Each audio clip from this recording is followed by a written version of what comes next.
Opred by som chcel povedať, že sa pohodlne usadte, dajte si dobré jedlo, nahoďte dobrú náladu a užite si toto video, ktoré keď dopozeráte vám môže pomôcť stať sa lepším človekom v živote. A posledná vec, ktorú by som chcel povedať, že ak ste noví, tak dajte určite like a odber zvončekom, mega ma tak podporíte a je to zadarmo a už poďme na video. V dnešnom videu budem hovoriť o tom, ako sa odrezať od internetu. Toto je veľmi zaujímavá téma aj pre mňa, ale pretože chápem, že je nová doba a mení sa to a už sú mobily bežné a všetko také, ale je to vážne až tak nutné?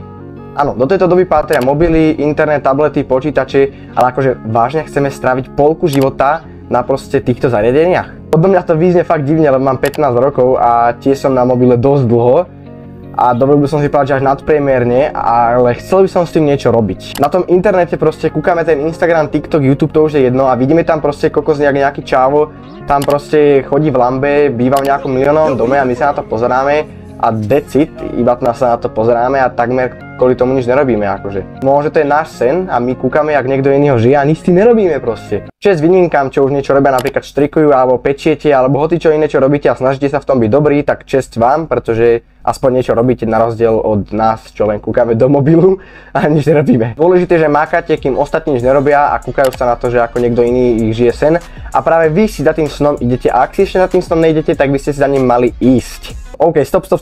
Nebudem ti hovoriť, aké by som mal kokos 20 rokov a už mám zarobené milióny, ja viem. Určite viem, že sa pokúsim spraviť všetko preto, aby som úspel v mojom živote. A to už jedno, každý má úspech ako niečo iné. Niekto má úspech mať Lambo, niekto chce mať 1 000 000 eur, niekto chce mať 1 000 000 eur, niekto chce mať malý dom, niekto chce mať peniaze na jedlo, alebo niekto chce cestovať, alebo niekto chce piecť koláče, niekto chce mať servis, to už je fakt jedno. Ale keď niekto to môže mať ako úspech, keď to dosiahne, tak si povie, že je šťastný a že to dokázal. Každý človek má nejaký iný cieľ alebo považuje za úspech za niečo iné. Dobre, ja sa priznám, ja som bežne na mobile okolo 4 až 5 hodín denne, čo je fakt že dosť a občas, keď som chorý alebo niečo, tak aj 8-9 hodín, čo je sakra veľa. Ale aspoň som si to uvedomil a viem, že tak žiť proste nechcem a že tak nič v živote nedosiahnem. Preto som začal to na mobile na niečo premeňovať. Začal som točiť na YouTube, pretože ma to baví. A začal som tie videá strihať, viacej ma skore baví, štve ma skore, keď mi to padne program a celé sa mi to zmaže, to ma najviac štve. Ale čo sa dá robiť, ale ako samotné strihanie videí ma baví. Také bežné Brawl Stars video strihať, to musíš robiť ADHD content, musíš tam mať efekty, texty, všetko možné, aby to decko proste tam upútal a aby na to kúkalo a akože je to ťažké. Samozrejme sledujú ma aj nejakí ľudia, čo sú v mojom veku, možno iba o trochu mladší a nepotrebujú taký ADHD content. Takže Launching the Ball, Robot.cz, všetci, čo chodí na streamy, tak vás myslím, že vy ste ten typ ľudí, čo nepotrebujú mať ADHD content, takže vy ste frajeri. Špeciálne pozdravujem Robot.cz, to má všetky zdraví, tu máte niekde jeho koment. Toto celé bol krok prvý. To bolo vlastne o tom si uvedomiť to, že ste na tom mobile dlho a že niečo chcete robiť a nie, že však čo, niečo sa stane, raz možno zbohatnem a volačo. Krok prvý je uvedomiť sa a to je všetko vlastne. Krok prvý je uvedomiť sa. Krok druhý v tomto videu je niečo už trošku náročnejšie, kde už niečo treba robiť. O tom je ten krok druhý. Tam už treba konať a nie len snívať v mojej hlave, čo všetko chcem robiť. Inak ja strašne dúfam, že nahrám, to je jedno. Takže toto video sa bude skladať z niekoľko častí, aby ste tomu lepšie pochopili, takže dobre pre vás. Ak ste jedlo, čo ste mali doteraz stihli zjesť, tak stopnite si to videjko, choďte si pre ďalšie jedlo, choďte si pre pitie, aby ste si toto videjko maximálne užili. Dúfam, že ste ešte neodišli, pretože ak dopozeráte to video a začnete niečo robiť, tak budete lepším človekom. Verte mi, akože pokúsim sa vám dať nejakú pointu z tohto videa, aby ste niečo odnesli, aby ste boli lepším človekom proste. Poznáte ten pocit, keď stanete z postele a prvé čo urobíte, je začnete scrollovať na mobile? Podľa mňa ho určite každý z vás pozná. Je dosť možné, že sa niečo stalo a je dosť možné, že sa nič nestalo. A vy aj tak scrollujete asi hodinu potom ako stanete na tom TikToku, alebo Instagrame, alebo YouTube. Nechytajte ma za slovo. Aj keď sa tam nič nestalo, tak aj tak tam scrollujete hodinu. Nie vám to povedomo?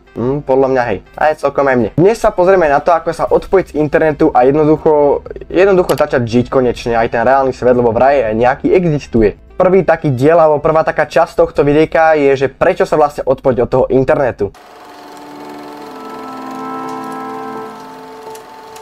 Internet je akože super, neklame si, ale koľkokrát si narazili na nejaké memečko a povedali si, že to je aké vtipné, pošlem to ďalším kamarádom a tak ďalej. To je najlepšia vec na svete, akú som kedy videl, alebo čo proste v tom zmysle, určite to každý poznáte. Ale potom si uvedomíte, že ste tam hodinu a vlastne nič sa nezmenilo. To je krutá realita. A hej, FOMO je reálna vec, pre tých, čo nevedia, čo je FOMO. FOMO po anglicky znamená Fear of Missing Out, čo znamená, že vlastne sa bojíte toho niečo, že more, sa len vykoktať. FOMO znamená 1 minute later. FOMO po anglicky znamená Fear of Missing Out, čo znamená, že sa bojíte, že niečo premeškáte. That's it. Ale teraz vážne, čo asi tak zmeškáte? Možno niekto pridal fotku jedla, niekto pridal fotku ako jazdí hen tam na lambe, niekto pridal fotku ako tam jazdí v kanoe alebo hoci čo, ale čo tak zmeškáte akože? Legit. Gratulujem, že ste to pozreli, ale ďalší dôvod na odpojenie notifikácie. To neznášam, pretože vždy, keď aspoň trochu sa sústredím na nejakú vec, vyzerá to, ako by som mal ADHD, alebo ja neviem, či mám ADHD, ale to je úplne teraz jedno. Proste vždy, keď sa na niečo sústredím, pipne notifikácia a už som v prdeli proste. Už sa vyruším, idem pozrieť, kto mi napísal, do hentam dačo dal, alebo volačo a už som proste z toho vyladený, alebo už som není sústredený, chápeme sa. Určite to všetci poznáte, keď sa učíte a zrazu vám pípne, že vám kamarát napíše, že ideš hrať, alebo ideš ven, alebo volačo proste. To je najhoršia vec, čo sa vám môže stať proste. A tretí dôvod, prečo sa odpojiť z internetu, predstavte si, že tie 3-4 hodiny, čo ste na mobile, možno že hráte hry, možno že scrollujete Instagram, TikTok, to už je jedno, tak by ste mohli byť vonku napríklad do psom, alebo vychádzať sa, alebo ísť behať, čo je tak dobrá vec, to bude ďalšia téma v tomto videjku, alebo ísť cvičiť, alebo ja neviem, ísť do prírody, alebo hocičo, alebo zarábať peniaze, to je fakt jedno a vy to strávite tým, že scrollujete na TikToku. OK, akože to je halus celkom, pretože keď takto poviem, tak za mňa to znie akože strašidelne. Skúste sa povedať nahlas, že čo všetko ste mohli zažiť, aby ste scrollovali na TikToku. Poďme na ďalšiu časť v tomto videu. Druhá časť v tomto videu je, ako sa odpojiť postupne. Prvý krok, čož bude typujem, že strašné pre všetkých, ale vypni si notifikácie, ale ešte predtým napíš každému, že budeš nedostupný a keby dačo, aby ti potom nenadávali na druhý deň, že si vypol notifikácie a že prečo im neodpisuješ. A ak máš pocit, že sa bez tých notifikácií stratíš, alebo že niečo zmeškáš, alebo že niečo stane, tak proste kašli sa na to, pretože budeš mať len ticho. Vtedy budeš mať fakt, že ticho, nič ťa nevyruší a môže tvoja obľúbená aktivita, čo môže byť čítanie kniha, alebo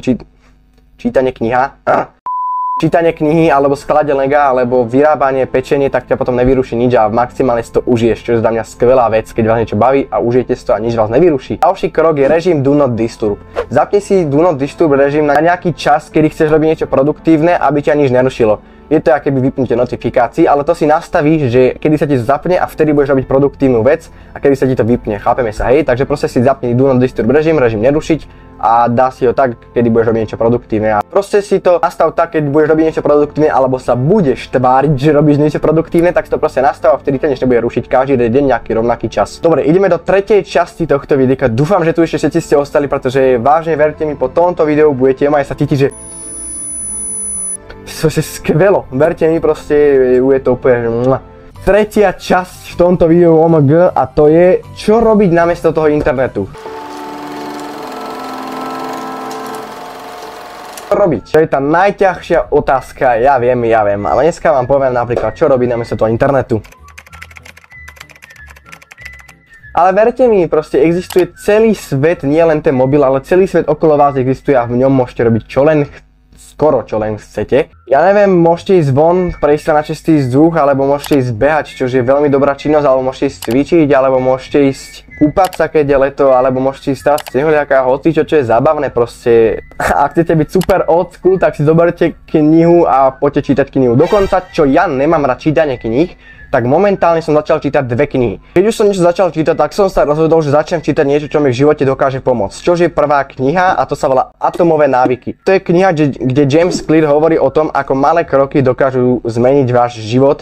A ja som tiež, keď som menší, tak som si hovoril vždycky, že raz príde ten deň, kedy proste sa stane zo mňa ako úspešný človek alebo volačo. Fakt som si to myslel, že proste že teraz som na to není hodný, že teraz sa mi nechce, keď budem starší, tak vtedy proste volačo dojde a ja budem proste lepší a zrazu začnem zarábať, alebo ja neviem, volačo také som si proste myslel, ale ja neviem, čo som si myslel.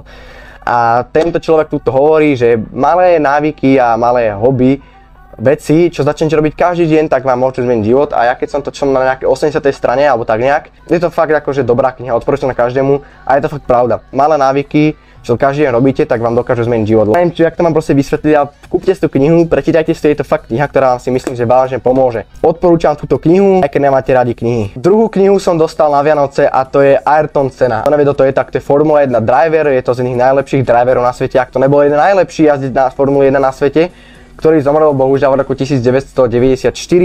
pri autonehode, proste narazil formou do steny, lebo som mu pokazil auto, OK. Písal to Richard Williams, inak halus, že auto, v ktorom umrel, tak bolo Williams. Je to kniha, ktorá je proste o jeho živote, tak ma to zajímalo a dostal som tú knihu, tak ju prečítam, je dobrá celkom. Ak chcete byť old school, tak môžete čítať kľudne aj knihu. Poďme na ďalšiu časť. Odpojenie od internetu nie je o tom, že sa odpojíte z Wi-Fi navždy a nebudete v živote na mobile ani nič také. O tom nehovorím ja, OK? Ono stačí si nájsť rovnováhu a získať kontrolu nad tým, čo robíme a všimne, že nie byť na tom mobile a všetko možné, OK? Ak sa vám to video páčilo, tak tu dáte určite like a odber zvončekom, mega ma tak podporíte a ja dúfam, že máte z tohto videa nejakú pointu, že vám toto video teda pomohlo a budete na tom internete tak dlho.